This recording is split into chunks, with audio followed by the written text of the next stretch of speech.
DK Suresh ಅವರ ಸೋಲು ಕರ್ನಾಟಕ ರಾಜಕಾರಣದಲ್ಲಿ ಬಿರುಗಾಳಿ ಎಬ್ಬಿಸಿದೆ. ಹೀಗೆ ದಿಢೀರ್ ಸೋಲು ಎದುರಾದ ಕಾರಣಕ್ಕೆ ಡಿಸಿಎಂ ಡಿಕೆ ಶಿವಕುಮಾರ್ ಅವರು ಬೇಸರದಲ್ಲಿದ್ದಾರೆ. ಹಾಗಾದ್ರೆ ಡಿಕೆ ಸುರೇಶ್ ಅವರ ಸೋಲಿಗೆ ಇಲ್ಲಿ ಕಾರಣ ಏನು ಅನ್ನೋ ಚರ್ಚೆ ಕೂಡ ಜೋರಾಗಿ ನಡೀತಾ ಇದೆ. ಇದೇ ಸಮಯದಲ್ಲಿ ಸಿಎಂ ಸಿದ್ದರಾಮಯ್ಯನವರೇ ಡಿಕೆ ಸುರೇಶ್ ಸೋಲಿಗೆ ಕಾರಣ ಅನ್ನೋ ಗಂಭೀರ ಆರೋಪ ಕೇಳಿ ಬರ್ತಾ ಇದೆ. 2024ರ ಲೋಕಸಭಾ ಚುನಾವಣೆ ಭಾರಿ ಜಿದ್ದಾಜಿದ್ದಿನಿಂದ ಕೂಡಿತ್ತು. ಹಾಗೆ ಸಖತ್ ಸೌಂಡ್ ಕೂಡ ಮಾಡಿತ್ತು.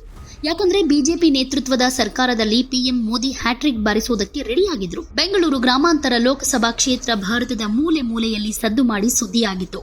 ಯಾಕಂದ್ರೆ ಈ ಕ್ಷೇತ್ರದಲ್ಲಿ ಸತತವಾಗಿ ಗೆದ್ದು ಬೀಗ್ತಾ ಇರೋ ಕಾಂಗ್ರೆಸ್ ಅಭ್ಯರ್ಥಿ ಡಿಕೆ ಸುರೇಶ್ ಅವರನ್ನ ಕಟ್ಟಿ ಹಾಕೋದಕ್ಕೆ ನೇರ ಬಿಜೆಪಿ ಕೇಂದ್ರ ನಾಯಕರೇ ಸಿದ್ಧತೆ ಮಾಡಿದ್ರು. ಹಾಗೆ ಜೆಡಿಎಸ್ ವರಿಷ್ಠ ಮತ್ತು ಎಚ್.ಡಿ. ದೇವೇಗೌಡ ಅವರ ಅಳಿಯ ಡಾಕ್ಟರ್ ಸಿಎನ್ ಮಂಜುನಾಥ್ ಅವರನ್ನೇ ಡಿಕೆ ಸುರೇಶ್ ಅವರ ವಿರುದ್ಧ ಕಣಕ್ಕಿಳಿಸಿದ್ರು. ಜಯದೇವ ಹೃದ್ರೋಗ ಆಸ್ಪತ್ರೆ ಮುಖ್ಯಸ್ಥರಾಗಿದ್ದ ಡಾಕ್ಟರ್ ಮಂಜುನಾಥ್ ನಿವೃತ್ತಿ ಪಡೆದು ರಾಜಕೀಯಕ್ಕೆ ಬಂದಿದ್ರು.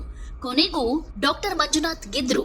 ಆದ್ರೆ ಡಿಕೆ ಸುರೇಶ್ ಸೋಲಿಗೆ ಯಾರು ಕಾರಣ ಅನ್ನೋ ಪ್ರಶ್ನೆಗೆ ಬಿಜೆಪಿ ಗಂಭೀರ ಆರೋಪದ ಮೂಲಕ ಉತ್ತರ ಕೊಟ್ಟಿದೆ.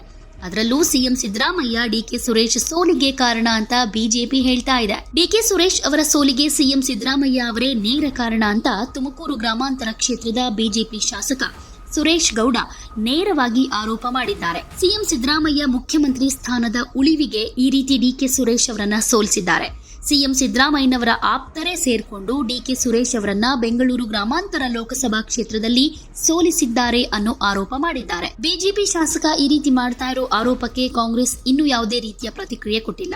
ಎಲ್ಲದಕ್ಕಿಂತ ಹೆಚ್ಚಾಗಿ ಡಿಕೆ ಸುರೇಶ್ ಪರವಾಗಿ ಖುದ್ದು ಸಿಎಂ ಸಿದ್ದರಾಮಯ್ಯ ಅನೇಕ ಸಲ ಪ್ರಚಾರ ಕೂಡ ಮಾಡಿದ್ರು. ಹೀಗಿರುವಾಗ ಡಿಕೆ ಸುರೇಶ್ ಸೋಲಿಗೆ ಸಿಎಂ ಸಿದ್ದರಾಮಯ್ಯ ಹೇಗೆ ಪ್ಲಾನ್ ಮಾಡೋದಕ್ಕೆ ಸಾಧ್ಯ ಅಂತ ಪ್ರಶ್ನೆ ಕೇಳ್ತಿದ್ದಾರೆ. ಇದು ಬೆಂಬಲಿಗರ ವಾದ ಕೂಡ ಆಗಿದೆ. ಹಾಗೆ ಬಿಜೆಪಿ ನಾಯಕರು ಬೇಕಂತಾನೆ ಹೀಗೆಲ್ಲ ಮಾತಾಡ್ತಾ ಕಿಚ್ಚು ಹತ್ತಿಸ್ತಾ ಇದ್ದಾರೆ ಅಂತ ಕಾಂಗ್ರೆಸ್ ನಾಯಕರು ಹೇಳ್ತಿದ್ದಾರೆ.